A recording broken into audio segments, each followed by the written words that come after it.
Up until now, the number of values we could measure has been discrete and fixed. There's been two possibilities, heads and tails, with the coin, and there's been 6 possibilities with the die. I'm now going to move on to continuous probability distributions.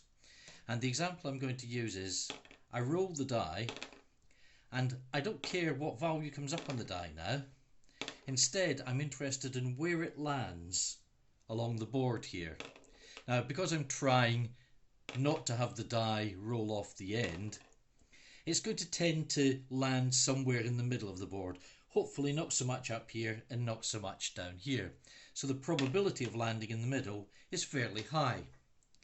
So if we draw its probability distribution, it's going to look something like this. So if this is distance along the board, the probability of landing at that particular distance is going to look something like that, a typical bell-shaped curve. So probability up there. Now there's something that we can do with continuous distributions that we haven't been able to do up until now, and that's measure their slope. At every point on the curve there is a particular slope. It's the rate at which it's increasing as you move to the right. So what I'm going to do is I'm going to define an operator, call it the slope operator, S, and I'm going to calculate the slope at every point along the curve and see what the slope curve looks like. So this is a mapping that takes the original curve, we calculate the slope all the way along, and we'll find a new curve.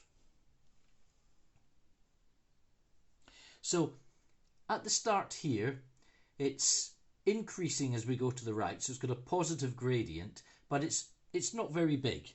So it maybe looks a bit like that.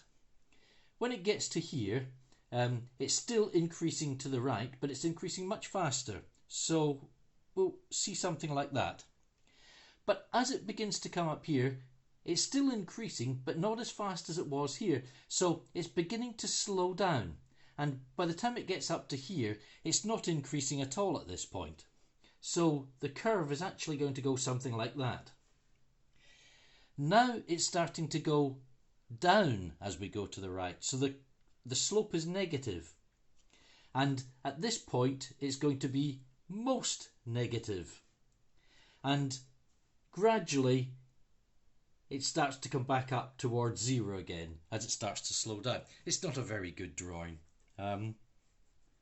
It should look fairly symmetric, something like that. Now, if you remember a few videos ago, we defined something called measurement operators. Measurement operators acted on a wave function, and they produced the same wave function back times a number, the measurement value. And the reason they were important was that the measurement operators had the same relationship to each other as the underlying values that they measured, so we could construct equations from measurement operators. This, the slope operator acting on our bell curve, has produced a very different shaped curve. It doesn't look anything like a bell curve. What this tells us is that if the slope is a measurement operator, then this isn't one of the well-defined measurement states. So let's see if we can find a curve that is in a well-defined measurement state for the slope operator. And it doesn't take too much effort to come up with a curve that does actually work. If we take a probability distribution that looks like this, so probability up there, and whatever we're measuring along here, distance. And if you plot the slope, if you apply the slope operator to this curve, you find that here it's increasing ever so slightly. It's almost 0 at that point. And as it increases, as we go to the right, it starts to go up faster and faster. So you find that this really does mirror the original curve. The slope is the same as the curve itself. The trouble with this type of curve, this is an exponential curve. The trouble with it is that it never stops. It's going to go right up and up and up. And you can never build probability distributions that can be normalized to a probability of 1 underneath curves like this.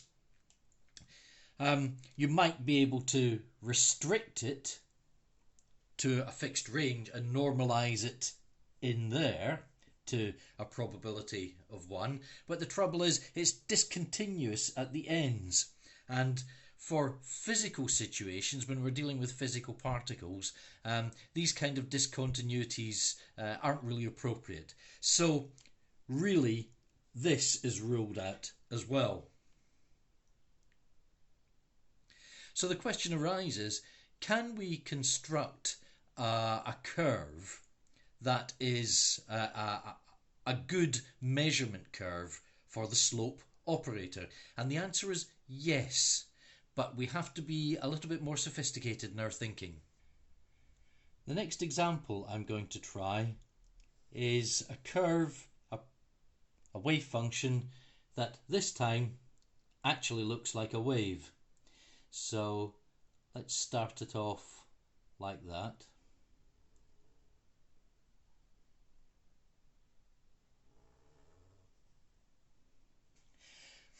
Probability is up here, and whatever we're measuring, say distance, is along here. Now let's apply the slope curve to this wave function. So at this point the slope is it's flat. There's a flat gradient here. It's not increasing or decreasing at this point. So it starts off at 0. It then begins to decrease as it moves to the right. So it's got negative values along here. And the greatest negative slope is when it reaches this point here. So we'll say about -1, say. Now the slope begins to decrease until it gets back up to 0 about here. And now the slope is positive and it reaches its maximum value about here. And again it starts to be negative until it gets back to 0 about there. And you can see what's happening. It's starting to produce the same sort of wave function, but it's offset slightly. It's you would have to move this this function a little bit in that direction for it to match up with the original wave function. Now that's good. We've nearly got a wave function that whose slope is the same function, but nearly isn't quite good enough. It needs to be exact. So our solution to the problem has two curves. One curve is the one that we started off with initially, which oscillates in the plus and minus direction. But there's another curve which is out of phase by a quarter of a wavelength and oscillates in the I direction. So here that's in and out of the board. It's not very well drawn here, but you can probably guess what it's supposed to look like.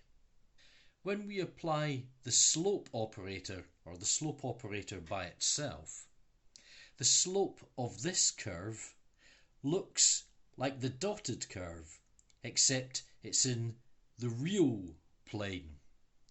But when we add the I to it, then we get the dotted curve that lies in the I plane.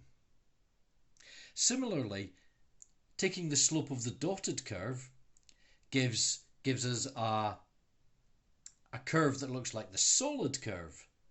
But this time it's in the I plane, and multiplying by I brings it to the same curve as the solid curve. So the two curves swap with each other when this is operator is applied. So this pair of curves can act as a well-defined measurement state for the is operator. The only question that remains is, what does the is operator actually measure?